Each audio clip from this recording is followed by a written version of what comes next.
Hello everybody, Mike Stouffer here. I hope you're having a great day. Hey, I wanted to send you a monthly mashup of the things I found interesting on topics affecting the real estate industry.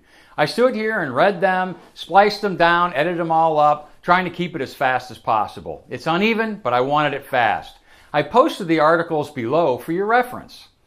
Now, before I get started, I wanted to let you know I'm having a 1-hour lunch in a couple of weeks dedicated to all things credit for financing. I'm covering lots of topics like credit scores, do borrowers have to pay off judgments, what are the rules for student loans, and a bunch of topics all in about 40 minutes. It's going to be fast-paced for sure. Now, if you haven't said you were joining me, please send me an email and I will add you to the list. I will announce the date very soon. Bill Dudley, President and CEO of the New York Federal Reserve, gave a speech at the National Retail Federation's annual convention. Now, during his speech, he gave a theory for the lagging growth in the retail sector.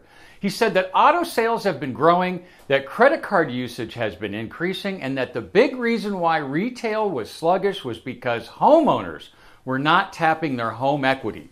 He says that aggregate home equity has recovered and that we are $400 billion in home equity wealth spending annually behind where we were prior to the crash. Now, is this a precursor to the loosening lending standards that might be coming? After all, President Trump wants to now do away with the Dodd-Frank Act.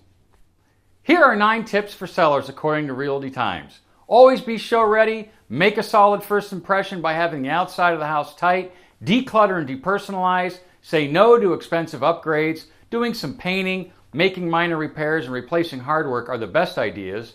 Spruce up the kitchen, tidy up closets, let the light in, hide the pets. Number 1, get a great agent. You all know this, but I wanted to give you the article so you had it in case you wanted to show it to somebody. Remodeling Magazine's Cost versus Value report says that the average return of 29 projects covered in the study was 64.3 cents on the dollar. The biggest return on investment was fiberglass attic insulation, netting 107% ROI. The lowest return was a bathroom addition at 53.9% ROI. The rest is down below.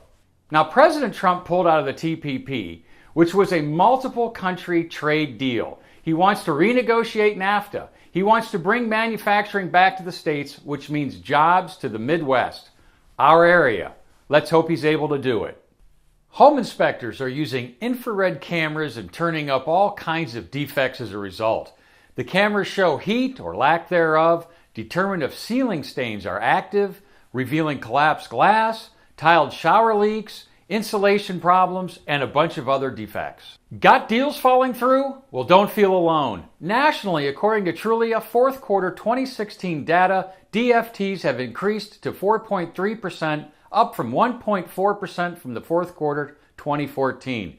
Akron, Ohio ranked number 10. What would you say to the following pricing objections? I've heard the market is hot right now, so I want to price my home aggressively. Or, we completed an X dollar remodel of the kitchen last year, and that cost should be added to the suggested price range. Or, Zillow says the house is worth more than your price range shows.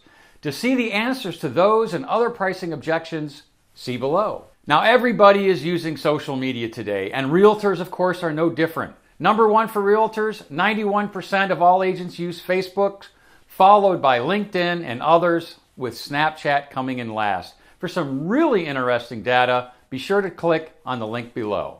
The Federal Reserve's Open Market Committee left interest rates the same after their first meeting following December's rate hike. Now, the Fed funds rate is important to mortgage rates, but only in an indirect manner. This means that just because the Fed might raise rates, it does not mean mortgages will follow.